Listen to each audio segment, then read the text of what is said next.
A bomb centered on crossed lightning bolts and resting on a wreath. The crab, the distinctive badge worn by explosive ordnance disposal specialists in all U.S. military services. Let me confirm you have a UXO, a grid coordinates G.5, 6.5. EOD's on the way.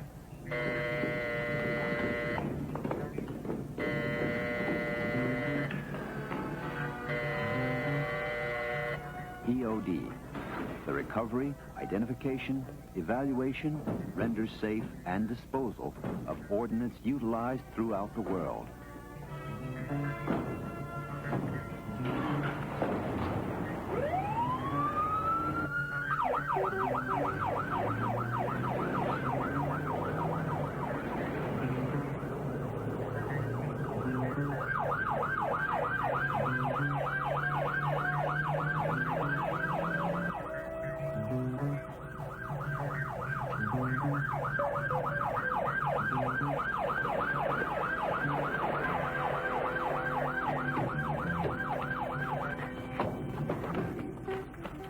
You're really in the business of saving lives.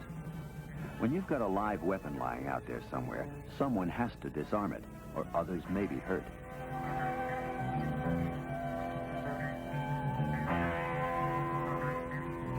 You know your job, and you're cautious. This is the most safety-conscious business in the world. Laying tower, this is DOD. Prepare for shot at grid coordinates 12.5, 6.5, 40 pounds. Roger, clear to shoot unexploded ordnance.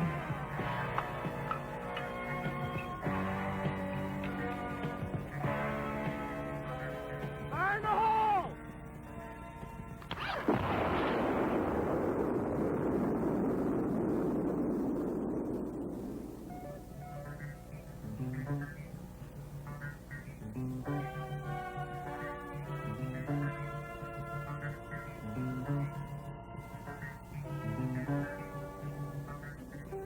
Redstone Arsenal, Huntsville, Alabama, home of Detachment 1, 3,429th Technical Training Squadron, and Phase 1 of the Explosive Ordnance Disposal Training Program. Make it okay? Okay, get your gear, put it in the van, and let's go to Redstone Arsenal.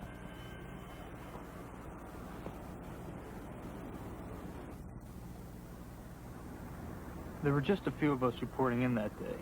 Our reception was a little informal, as if we'd already been partly accepted into what they told us was a close-knit fraternity. We wanted to join it, but we really didn't know what it would be like.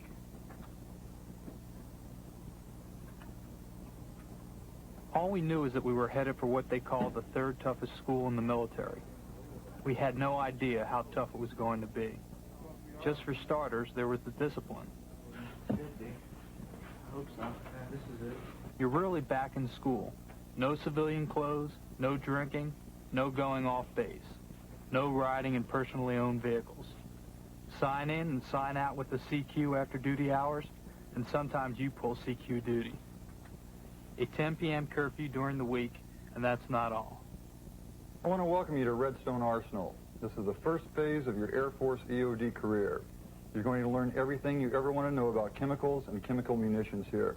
But most important, you're going to learn how to protect yourself in a chemical situation. The academics are going to be hard, but so is your military training. We use 341s here, excellency and discrepancy forms. If you have two of them pulled during the week, you lose your weekend privileges. You have to want EOD. We're here to help you any way we can, but the responsibility is yours to learn. If for some reason you're to wash out, you'll be trained in another AFSC. But EOD is the best AFSC there is in the Air Force. Room inspection every Monday, Wednesday, and Friday. 3510 inspections daily at 6:45 in the morning.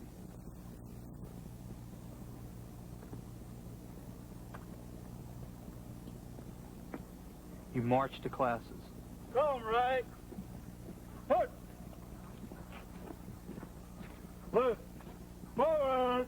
Put. Physical training 3 times a week, and a lot of exercise. They expect you to stay in shape. Teamwork is the name of the game. 2, 3. 1, 2, 3. 1, 2, 3. You got 30 minutes to get changed and in formation. Dismiss. Let's go. Hustle, hustle, hustle, hustle. There are several different sizes of chemical bombs in the inventory. They range anywhere from a few pounds to several hundred. The first one we're going to cover in your handout is the MC1, 750. The classes aren't easy, neither are the tests. You really need to apply yourself. You need good study habits, and you can't afford to fool around. What they've done is taken the internal plumbing out, added a central burster tube, filled it with GB, and made it a chemical bomb. Gray background, 3 green bands, 1 yellow band for high explosive. What is the color code chart? This is marked for Airman Miller. That would be 709B. Correct. Okay. Now, as far as being able to identify this bomb... There's a lot of detailed information, and it's all essential. The instructors really push the data. Demo bombs, okay? And if you can't tell the two apart and you don't take chemical precautions when you approach it, you're going to be in a lot of trouble. You're going to be working with chemical agents and compounds and their decontaminants. How do you protect yourself? You have to be familiar with the masks and protective clothing you'll be using in the field. We're very safety conscious. You have to know your equipment and how to use it. Equipment on which your life and the safety of others may depend. You're really in the business of saving lives. We have to push. In this business, you get only one chance to make a mistake. You have to know the correct procedures for sealing and packaging leaking chemical munitions, and you have to know all there is to know about chemical munitions. Okay, we know the filler for the MC1 is GB. What would the method of dissemination be? Airman Santoro. That would be bursting. That's correct. Comes with a 15-pound high explosive burster. However, it's not shipped or stored with the burster installed in the bomb. How do you calculate and plot the downwind hazards of any chemical explosion?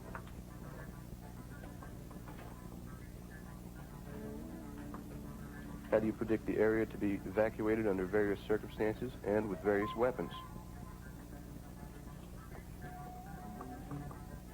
What are the duties of the initial entry party? The folks who go in first to see what the hazards are. How do you enter the hazard area? What do you take in with you besides your expertise? How do you identify the munition? Determine how badly it's damaged and render it safe. How does a working party function?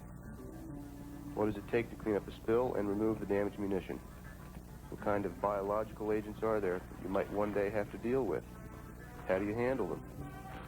How close can you get to an area contaminated with chemical agents? You learn to put on the protective gear. Then you find out you can walk right into a contaminated area. In a live agent exercise, the only one of its kind in the free world, you identify and decontaminate the agent, 10 millimeters of nerve gas. It's an experience that builds confidence in your equipment, in your training, and in yourself. And then there's the problem of disposing of chemical agents and compounds. It's the same cycle. Classroom instruction followed by a written test, then practical experience followed by another test. The burn areas are there, but you help set up the shots. This morning we're going to do our practical exercise part of our disposal class. We're going to have our open pit burn, and we're going to have a thermite burn. You'll get to participate in this morning in the fact that you're going to get to give us our fire in the hole. You're also going to get to crank the handle on the blasting machine. Remember, we are using live explosives. Please consider all safety considerations before you do anything. You learn by doing, under supervision. You're briefed on safety. The charges are small, but you're working with the real thing. You learn not to take chances. When everything's ready, you're well out of the way.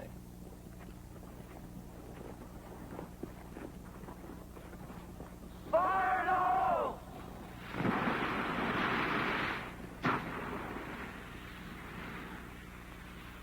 Sure, you're going to be under pressure here, and throughout your training, you have to be. You'll be under pressure in the field. Fire in the hole!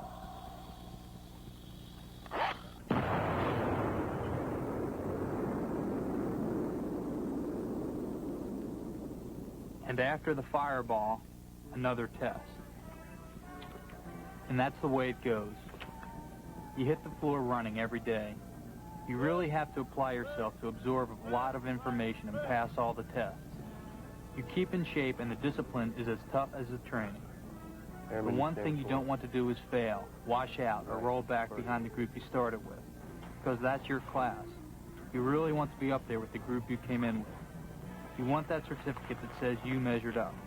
You've met the challenge at Redstone, and you're on your way to Indian Head to earn that crab.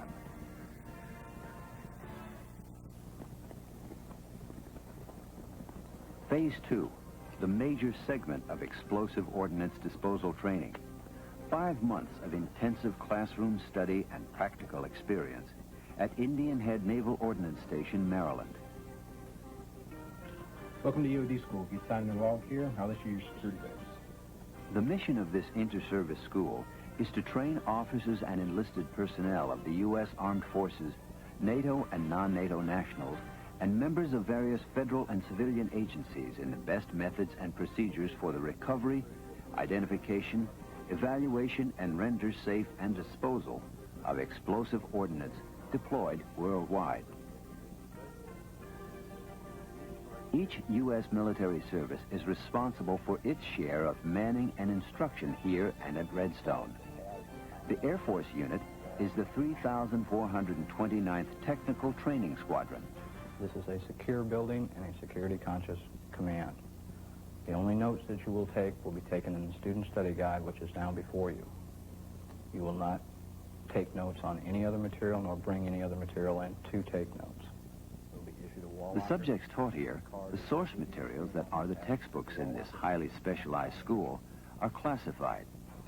Each student is responsible for the documents assigned and for the information they contain. It's a really heavy stack of publications, and they're unlike anything you've ever seen or had to work with.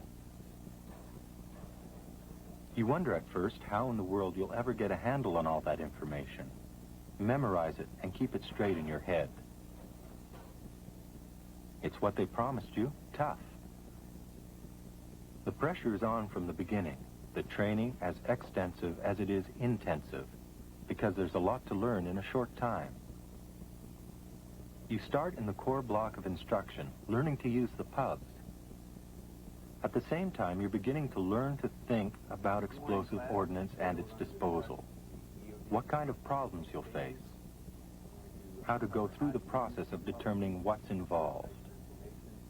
You begin to think in a pattern of steps to be taken, publications to be used, the safe approach, the right procedure to define and solve the problem.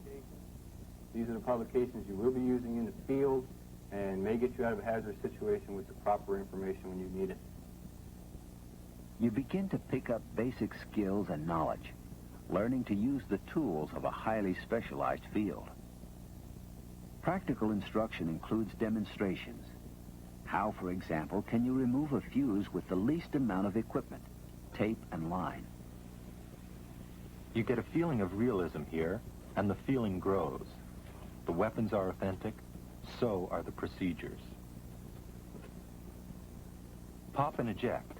How plaster of Paris, when poured into the weapon, will seize and arrest its fuse mechanism. Pop and eject is used to gag internal components of fuses to prevent the fuses from functioning. You want to make sure that your stop valve is open prior to putting water. Attach your pump, take out a baby bottle, fill it full of water, and then attach it to the tripod. You listen, you take notes, you study, you learn by doing. Weapons procedures studied in class or on your own become very real during these practical exercises. System.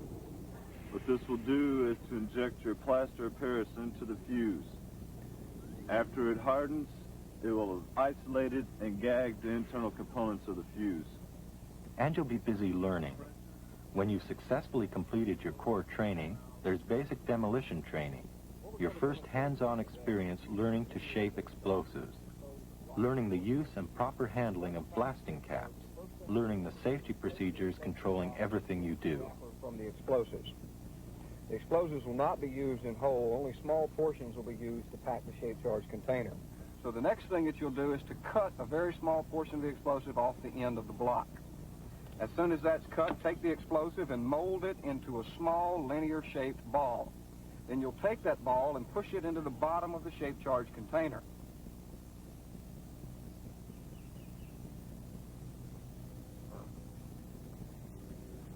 Now your shape charge is fully prepared and you're ready to take it downrange, place it on your rocket warhead to dispose of the warhead.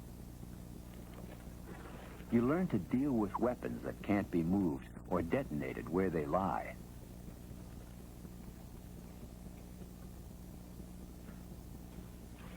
Your next step is to bring the prepared shape charge down to the rocket warhead, place it along the longitudinal axis of the warhead, and tape it securely in place to prevent its movement. After this, we'll be bringing the sensitized dead cord down and placing in to prime the shape charge. Then we'll retreat back up to the safety bunker where we'll hide while the shot goes off.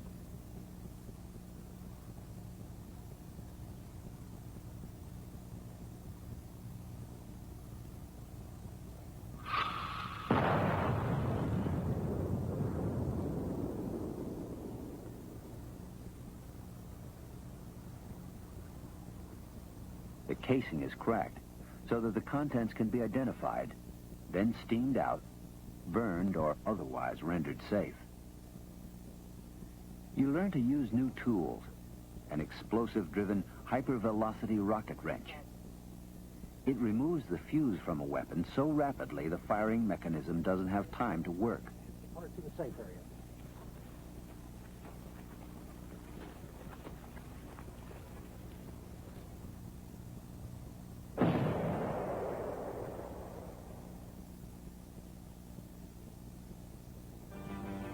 You learn range sweeping, searching for unexploded ordnance, marking its location for disposal at a later date. Something else happens out there. The mystery and excitement begins to stir.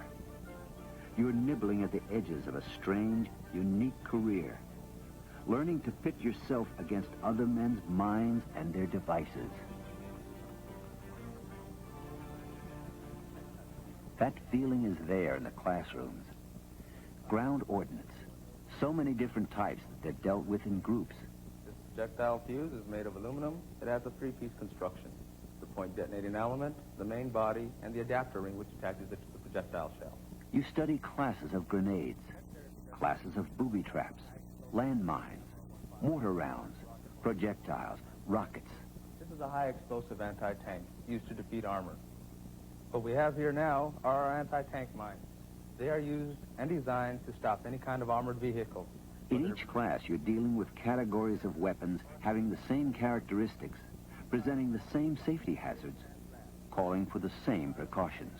Over the item, push the tilt rod, function the shape charge, which would then cause the tank to stop in its tracks. The sequence of training is the same you began with at Redstone. Classroom instruction, an open book test, using the publications involved. Instruction and testing alternating as you go along, with demonstrations and practical exercises. You're tested on all of it. You have to pass all the tests, or you're rolled back, dropped out of the class with which you entered, or washed out of the school. Identification, a basic aspect of this business. In the field, a weapon can be damaged, partially buried, its color coding or marking unreadable, its full configuration obscure. You learn to look for the differences, the specific characteristics of each weapon, the minimal clues that can tell you what it is, the particular challenge you may have to face. Recon. The word has a specialized meaning in EOD. You work as a team assigned to a problem. You study a weapon to determine what it is, what's packed in its casing waiting to go off, how it's fused, how the trigger mechanism works. You do these recons on all kinds of weapons. Then you go to the CP, a command post, much like one you might work in out in the field. A desk with racks for those crucial pubs.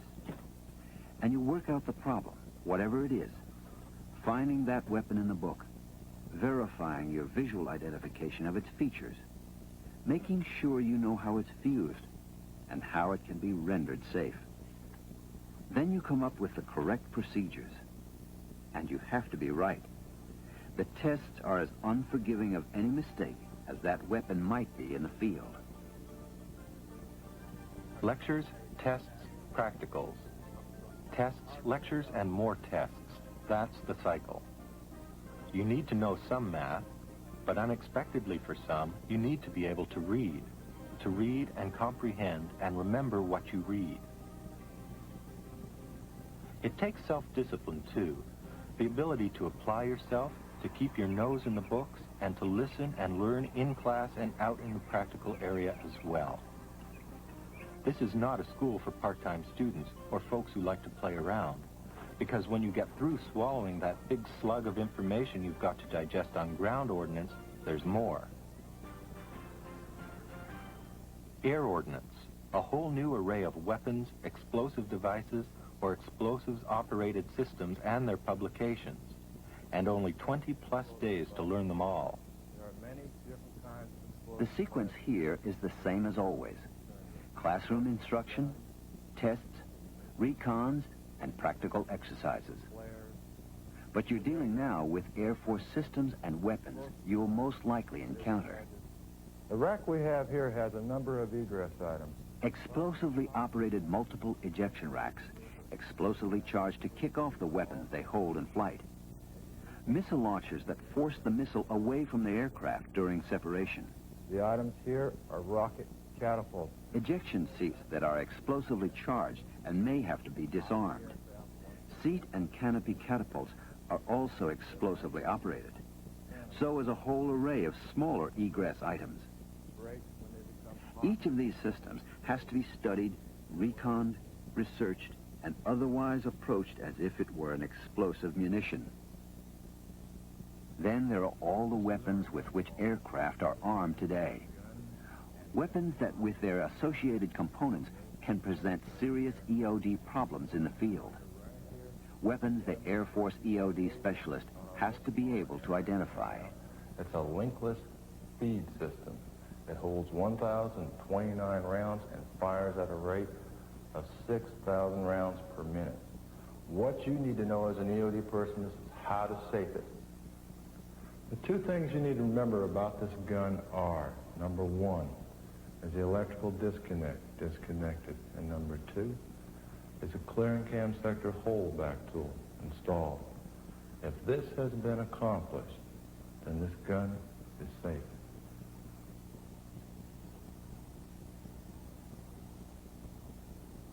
You study wherever and whenever you can. As always, the publications are your textbook, your Bible. You take it all literally, just the way it's printed on the page. There's only one right answer for every question on every test, so you work hard to find it.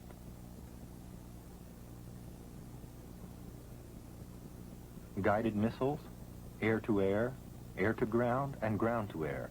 Which one is it? What's in the warhead? How is it fused? What are the render-safe procedures? You're beginning to realize now your training will never really end, and that beyond the challenge of this school will lie the challenge of the work itself, work that will be as tough as the training is. Instructions, demonstrations, tests. Only the subjects change. You learn more than you ever thought you'd know about guided missiles and how each can be rendered safe. You learn more than you ever thought you'd know about dispensers and payloads. Bombs and bomb fuses. You could make a whole career in bomb fuses alone if there weren't so many other aspects of the EOD profession. And that's what it is, a demanding profession that will take second place to nothing else throughout your Air Force career. That's why the training is as tough and as thorough as it is. Classroom study, familiarization with the pubs, identification, a lot of research, and as always, recons, problem solving. You work in 5-man student teams. You never forget you're one of a team and always will be. When Varus, what I want you to do is to stay station 2 of this aircraft. Okay, I'll need to observe AT frag, EMR, static, and ejection. Okay, go right on ahead. All right. Each problem is simply a test of everything you've got to know. All the instruction and study you've had on the subject, a gun problem, a bomb rack problem, an ejection seat problem, a missile problem.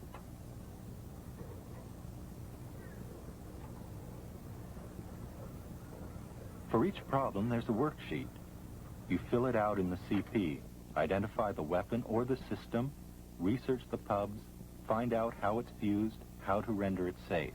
What are the disposal procedures? When you've worked it all out, you turn it into the instructor and hope your answers are right. If you've got any errors, you'll do it all over again. I'm really proud of you guys. You have successfully completed the objective over here in the air practical area. But I don't want to blow up your egos too much. There's another problem, too. After all you've been through, if you've survived until now, by the time you get toward the end of air ordnance training, you begin to feel you've got it made. You really begin to feel you're going to make it. But the nukes are still ahead of you. You're right back where you started from. You don't know a thing about nuclear weapons, but you learn, even though only the training routine is familiar. Called the Scott Air Pack.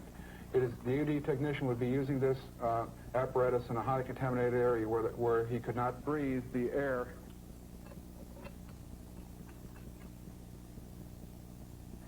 This morning we're going to be discussing radiac instruments and their proper uses and their functions.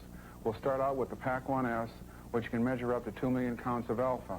The way to use this instrument is to turn it on to the proper scale, pick up the probe, and set it down on the surface that's to be monitored. After an initial introduction, it's the same kind of interlocking schedule. Classroom lectures on these nuclear weapons, weapons identification and research, frequent tests, constant reference to the publications, so that you begin to understand and know how to determine, render safe and disposal procedures for each of a whole new group of weapons. Measure up to 4 million counts of alpha. As usual, the problem begins with identification. What is it? What's in the warhead? What might it look like in the field? By the Navy for surface targets. Weighs about 70,000 pounds, approximate range 7,200 nautical miles. 6 foot 2 inches in diameter, about 34 foot long. Over here, we have the C3 Poseidon. It's an earlier counterpart to the C4. It also is 34 foot long, 6 foot 2 inches in diameter, but it's only a 2-stage solid propellant missile. Behind the security curtains in this long row of bays, nuclear training weapons are placed as they might be found after impact on the ground. What contamination we have? Is it hot?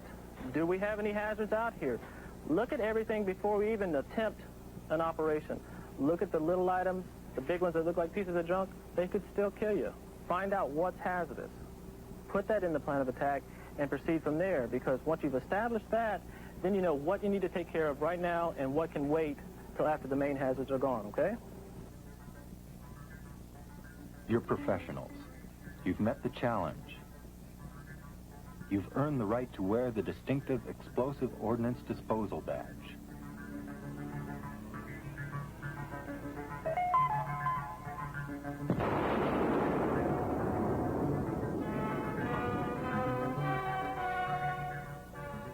Good afternoon, ladies and gentlemen, guests and students. I would like to welcome you to the class of 4Q84 graduation.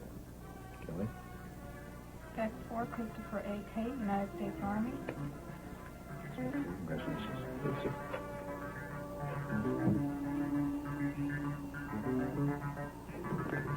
Airman First Class Edwina D. Jefferson, United States Air Force.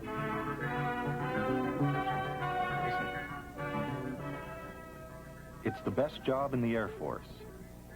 464XO, the top of the munitions career field. You work real hard to get there, but when you do, you know more than almost anybody else about munitions. You can evaluate, render safe, and dispose of almost anything that explodes. Thank you.